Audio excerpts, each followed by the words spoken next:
Yo no veo, sinceramente, una afectación directa a nuestros países en Latinoamérica derivado de la operación militar especial. En tanto y en cuanto nuestros países no se plieguen, como en algún momento había esbozado Ecuador, de plegarse a algún tipo de sanción o envío de armamento a Ucrania, lo cual en ese momento significó que Rusia suspendiese la importación de bananas de Ecuador. Salvo una situación así, y más allá de lo que tiene que ver, por supuesto, con algunas modificaciones en los precios de los hidrocarburos, pero esto se dio más al comienzo de la operación militar especial. En ese sentido, yo no veo una afectación puntual, más bien todo lo contrario. Creo que es una gran oportunidad para nuestros países para lograr afianzar las relaciones en todo sentido con Rusia, de alguna manera como lo hizo, por ejemplo, India, incrementando muchísimo la compra de hidrocarburos rusos a muy buen precio, por poner un ejemplo, o China, que por supuesto sabemos que China es un socio estratégico de hace mucho tiempo de Rusia, esto por supuesto profundizado desde la etapa del presidente Xi Jinping, que también se vio beneficiado del mismo modo que India por incrementar el consumo y la provisión de hidrocarburos rusos, porque es todo ese caudal que dejó de fluir hacia Europa, dadas las sanciones europeas. Esto no fue una medida rusa de castigo a Europa, sino que fue una medida europea que termina perjudicando, por supuesto, al viejo continente, y en este caso ha sido una gran oportunidad para estas potencias asiáticas que nombraba, y en ese sentido, si nuestros países ejercen una soberanía, una independencia en cuanto a sus decisiones, puede ser una gran oportunidad. En cuanto a escenarios que veo brevemente, un escenario, el más cercano, sería el triunfo del candidato republicano Donald Trump, llegando a la Casa Blanca. Yo creo que la guerra va a finalizar simplemente por el hecho de que se va a cortar el suministro de dinero y envío de armamento a Ucrania por parte de los Estados Unidos. Puede prolongarse un tiempo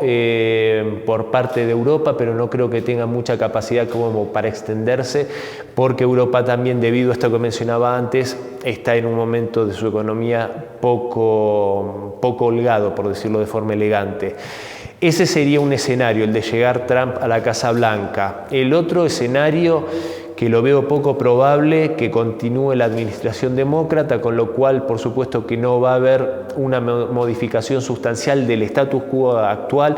con Estados Unidos apoyando esta guerra sin sentido de la OTAN contra Rusia, y sino más bien incrementándose, porque yo creo que Kamala Harris incluso puede ser más guerrerista de lo que es Biden, que en realidad Biden tampoco es el que maneja mucho las cosas, porque sabemos el estado mental que está padeciendo. Otro escenario que veo, desgraciadamente, y que ya lo preveía desde antes, debo decirlo, y hay registros audiovisuales de esto, yo planteaba hace por lo menos un año 3 escenarios respecto a Donald Trump llegando a la Casa Blanca. Uno era que se lo impidan, porque yo creo que los grandes intereses norteamericanos el complejo militar industrial, están muy abocados a que no llegue Trump a la presidencia, porque sería muy malo para sus intereses. Entonces, la proscripción judicial, que es algo que lo intentaron y que finalmente no dio resultado. El magnicidio, que yo también lo vaticinaba y vimos que se intentó. Y tampoco descarto que lo puedan intentar nuevamente, con lo cual sería un escenario bastante oscuro para el futuro de los Estados Unidos, porque creo que es un país dividido en un momento de tensión muy grande entre sus mismos ciudadanos y con una población armada hasta los dientes. Y la otra posibilidad es que impidan la llegada a la Casa Blanca de Trump mediante un fraude. Yo creo que algo de eso se está preparando, porque ya con Biden era indisimulable que no podía ganar. El debate dejó muy a las claras el estado mental de Biden, y que era un perdedor. Después del atentado, esa imagen emblemática e icónica de Trump lo daban como la imagen del héroe americano para lo que es la psiquis de ese país. Y yo creo que de repente que se baje Biden y que al otro día los encuestadores empiecen a decir cómo sube la imagen de Kamala Harris, que es una persona que no tiene prácticamente una imagen positiva ni conocimiento, yo creo que va en la dirección de intentar por lo menos un manotazo de ahogado y a través de la figura de Kamala Harris, con el condimento de que es mujer que tiene ascendencia afroasiática, puedan intentar con algún grado de éxito ese fraude que también paradójicamente creo yo que llevaría a un enfrentamiento civil entre la misma sociedad norteamericana. Es una pregunta interesante porque tiene varias aristas. A ver, la posición de Estados Unidos respecto a América ha sido la de la doctrina Monroe, con periodos de un poco más de distensión que no tienen que ver con una distensión en sí, sino con que Estados Unidos por ahí deposita un interés mayor en otras regiones a nivel mundial, puede ser Medio Oriente, Asia Pacífico, etc. Pero el interés fundamental de Estados Unidos siempre está en lo que han llamado su patio trasero, que magnánimamente el presidente Biden en algún momento dijo que éramos el patio delantero, o sea,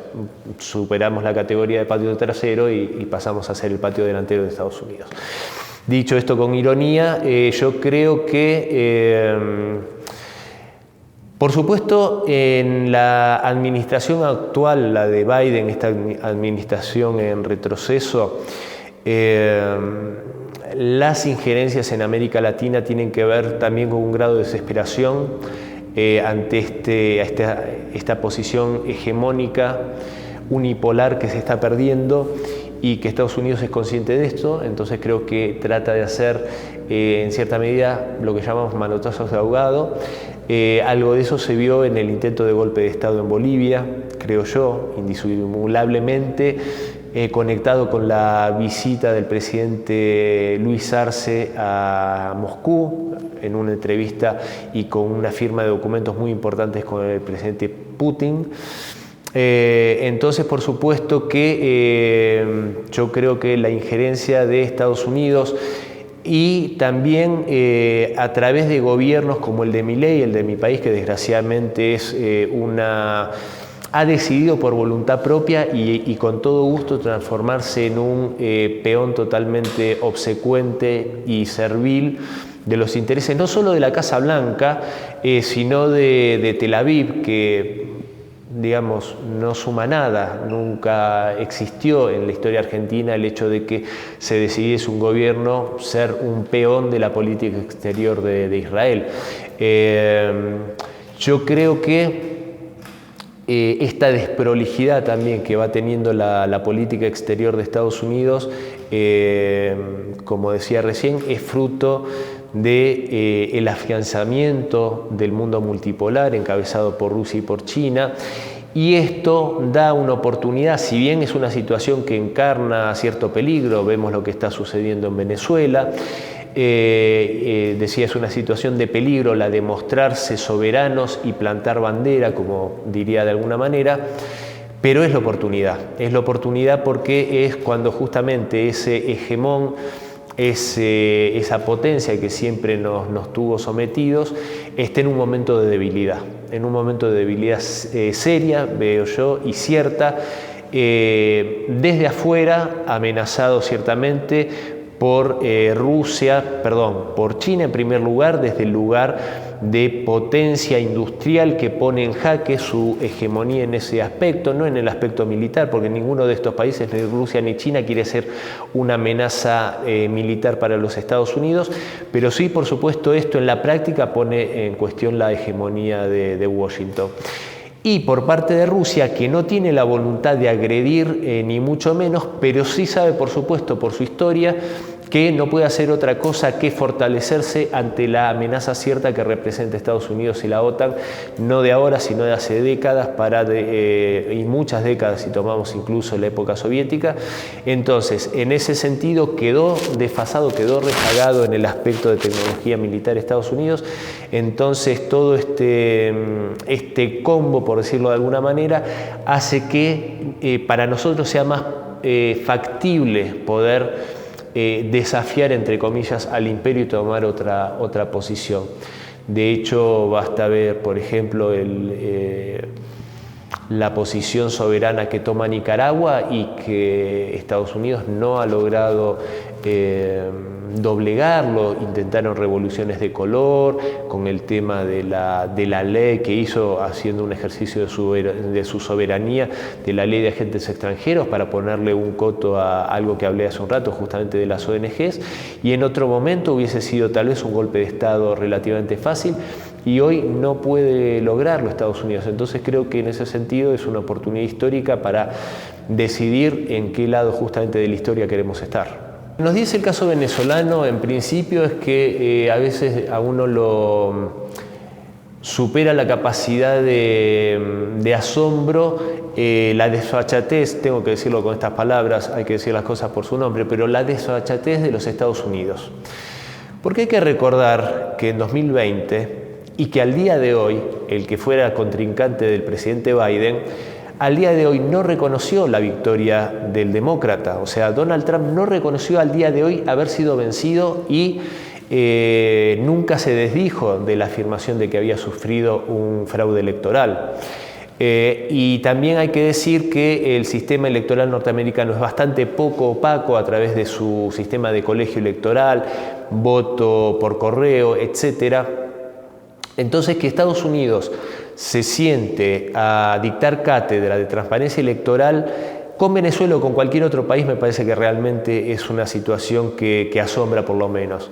Dicho esto, me parece que la situación en Venezuela es fruto, por supuesto, de una oposición que ha dado sobradas muestras de la forma en que se maneja, que esta señora María Corina Machado ha llamado a países extranjeros a intervenir militarmente en su propia patria, lo cual creo que es bastante descriptivo de cómo es esta oposición y cómo se maneja, más allá de las desprolijidades o no que pueda tener el gobierno de Nicolás Maduro. También me parece que si un gobierno tiene tanto poder como se dice y es tan impune como se dice, hacer un fraude para quedar a 51,4%, o sea, quedando en ese porcentual de votos, me parece que sería una torpeza. O sea, si se hace un fraude, se hace bien y listo.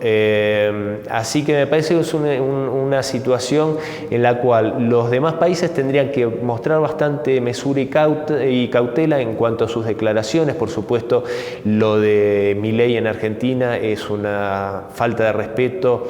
a lo que es la no injerencia en los asuntos internos de otro país, lo que hizo diciendo dictador y que se tiene que ir, etcétera. Y tal vez una de las posiciones más correctas en América ha sido la del presidente Andrés Manuel López Obrador, que dijo que hay que esperar a que estén todas las planillas, las papeletas, esté todo a la luz del día y a partir de eso ver qué pasa. Me parece que la adecuada posición iría por ese lugar, pero sin duda nunca avasallando la voluntad popular